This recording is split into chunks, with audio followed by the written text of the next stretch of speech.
امریکہ، India, Iran, یہ سارے ملک پاکستان کے خلاف جو ہے وہ سازشوں میں مصروف ہیں، تو پھر ہماری فورن پالیسی کیا ہے؟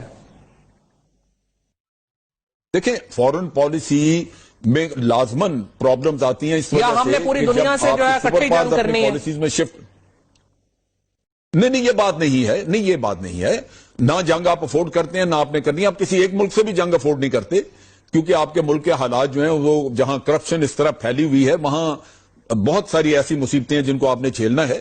لیکن ایک چیز ذہن میں رکھنی چاہیے کہ ہمارے جیسے ملک یا چھوٹے ملک جو ہیں ان کے اوپر سپر پاورز کی پالیسیز میں جب شفٹ آتی ہیں تو مشکل وقت آتے ہیں، پرابلمز آتی ہیں. لیکن اگر لیڈرشپ آپ کے پاس ہو تو آپ اس کو اپ فرنٹ اس کو ڈیل کر لیتے ہیں، آپ آنکھوں میں آنکھیں ڈال کے بات کر لیتے ہیں.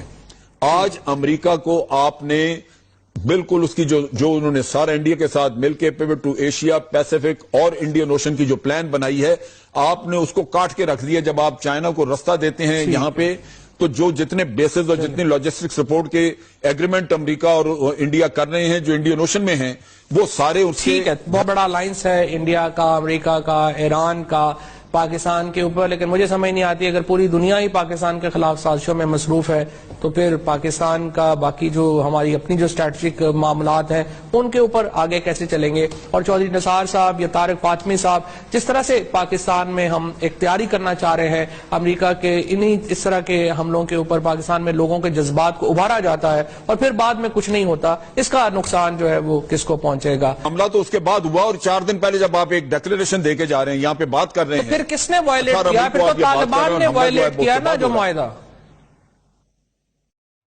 نہیں، طالبان نے نہیں، ان کے اوپر جو ڈرون مارا ہے وہ 18 مئی کے بعد مارا ہے انہوں نے. 18 مئی کو تو کچھ بھی نہیں ہوا تھا. 18 مئی کو تو 4 ملکوں کی کانفرنس یہاں اسلام آباد میں ہو رہی ہے، اور اس کانفرنس میں جو 4 فریقی کانفرنس ہے، اس میں امریکہ وغیرہ سب نے یہ تسلیم کیا کہ گفت و شنید ہی آگے رستہ ہے. اور پھر ساتھ انہوں نے یہ کہا کہ جی آپ چاروں ممالک اس کے لیے اپنا انفلوئنس یوز کریں گے. جو کنسیشن مانگتے ہیں طالبان وہ امریکہ نے دینی ہے، پاکستان کے پاس نہیں ہے. اب اس کو دیکھیں کہ آگے اب امریکہ سے یہ کوئی پوچھے کہ جو کام آپ نے کیا ہے کیا اس سے وہ مذاکرات ہوں گے، اس سے کیا امن آئے گا؟ نیو یارک ٹائمز نے آج یہ لکھا ہے، جنرل صاحب، نیو یارک ٹائمز نے لکھا ہے کہ پاکستان کو کم از کم 2 ہفتے پہلے یہ بتا دیا گیا تھا کہ ملا منصور جو ہیں وہ نشانے پر ہوں گے. دیکھیں جی، مجھے ملا منصور نشانے پہ ہوگا تو ہوتا رہے.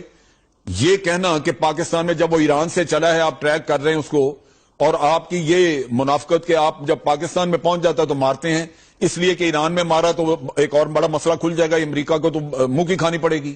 ایران نے تو ان کا پہلے بھی ڈرون گرایا تھا. تو یہ تو سارا کھیل جو ہے وہ کسی اور نقطہ سے ہے.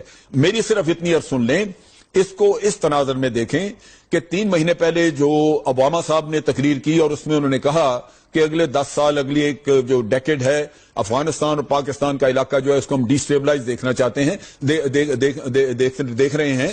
یہ ایک پالیسی میں شفٹ ہے. آج آپ دیکھنا چاہتے نہیں، انہوں نے کہا جی یہ ہوگا، ہم دیکھ رہے ہیں کہ یہ ہوگا اس طرح. اب اس میں ساری چیز یہ ہے کہ ایک وقت میں وہ افغانستان کو سٹیبلائز کر کے نکلنا چاہتے تھے، اب وہ نکلنا نہیں چاہتے. اب وہ اس کو ڈی سٹیبلائز رکھیں گے کیونکہ انڈیا کے ساتھ وہ مل کے وہ پالیسی چل رہے ہیں جو پیوٹ ٹو ایشیا میں. اچھا، تو جنرل صاحب اگر اس طرح پہلو بھی ہے نا، جو بروس ریڈل نے آج اپنے آرٹیکل میں لکھا ہے، انہوں نے یہ کہا ہے کہ امریکہ نے، پاکستان نے، افغانستان نے بھرپور کوشش کی طالبان کو ایک نیگوشیٹنگ ٹیبل کے اوپر لانے کی، اور الٹیمیٹلی جو اس کا انعام طالبان نے ہمیں دیا وہ یہ دیا کہ قندوز کے اوپر حملہ ہوا، پھر کابل میں اتنا بڑا اٹیک ہوا جس میں 100 کے قریب لوگ جو ہیں وہ اپنی جان سے ہاتھ دھو بیٹھے. تو طالبان نے پاکستان کی، امریکہ کی اور افغانستان کی اور حتیٰ کہ چین کی جو کہہ لیں کہ آفر ہے، جو کوشش تھی ان کو شامل کرنے کی، اس کو پاکستان کی اور باقی ملکوں کی کمزوری سے تعبیر کیا. اور اس کے بعد پریزیڈنٹ اوباما نے اپنی یہ پالیسی بدلی ہے اور ہم دیکھتے ہیں کہ ایک سخت ترین میسج جو ہے وہ طالبان کو بھیجا گیا ہے. اب اس کے بعد آگے معاملہ کیا ہوگا؟ دیکھیں، پہلی بات تو یہ کہ یہ وہ جھوٹ بول رہے ہیں. 18 مئی کو یہاں پہ کانفرنس ہوتی ہے جس میں 4 ملک شامل تھے. وہاں طے پایا کہ صرف مذاکرات کیے جائیں گے کیونکہ وہی ایک رستہ آگے ہے، اور یہ بھی طے ہوا کہ طالبان کو انسینٹیو کوئی دیا جائے گا. کابل کا دھماکہ اس سے پہلے ہوا یا بعد میں؟ 4 ممالک جو اپنا انفلوئنس، یہ